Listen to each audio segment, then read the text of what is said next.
reblote. Après une cérémonie sans accroc, ou presque, dans la magnifique abbaye de Westminster, à Londres, Charles III sera couronné une seconde fois à Édimbourg, comme le gouvernement écossais l'a annoncé vendredi dernier. L'Écosse accueillera le nouveau roi et la nouvelle reine en juillet et organisera une série d'événements pour marquer le couronnement. Une procession populaire, une procession royale, un service national d'action de grâce et une salve d'armes à feu auront lieu à Édimbourg, a déclaré le Premier ministre écossais Humza Yousaf dans un communiqué rapporté par le média People. Des représentants de nombreuses communautés et organisations écossaises prendront part à ces événements historiques. Les personnes qui souhaitent marquer cet événement historique peuvent s'impliquer en regardant la retransmission télévisée ou en assistant aux événements en personne, a complété l'homme politique de 38 ans. Présents lors du premier couronnement, le prince William et Kate Middleton seront également de la partie, comme l'ont révélé nos confrères britanniques.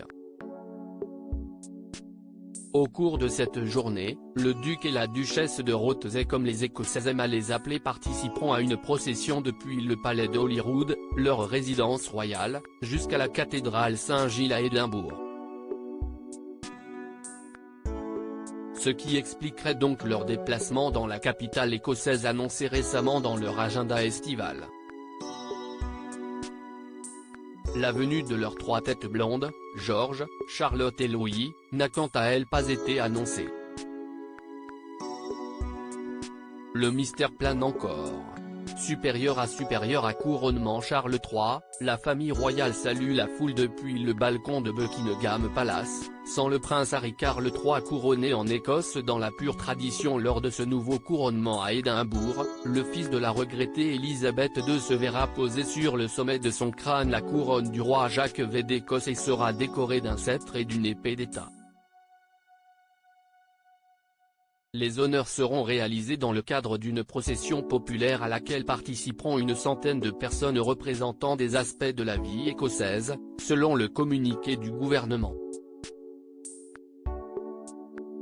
Tout ce beau monde sera ensuite escorté par le Royal Regiment of Scotland accompagné de sa mascotte, le caporal Cruachan IV, un adorable poney Shetland qui avait grignoté les doigts du duc de Sussex lors de sa visite à Édimbourg en 2018 en compagnie de Meghan Markle. Puis, à la fin du service religieux, une salve de 21 coups de canon sera tirée depuis le château d'Édimbourg et le cortège royal marchera vers le palais de Holyrood afin de se délecter d'un défilé aérien de la Royal Air Force. Un sacré programme. Article écrit en collaboration avec 6 médias Crédit Photo, Backgrid USA.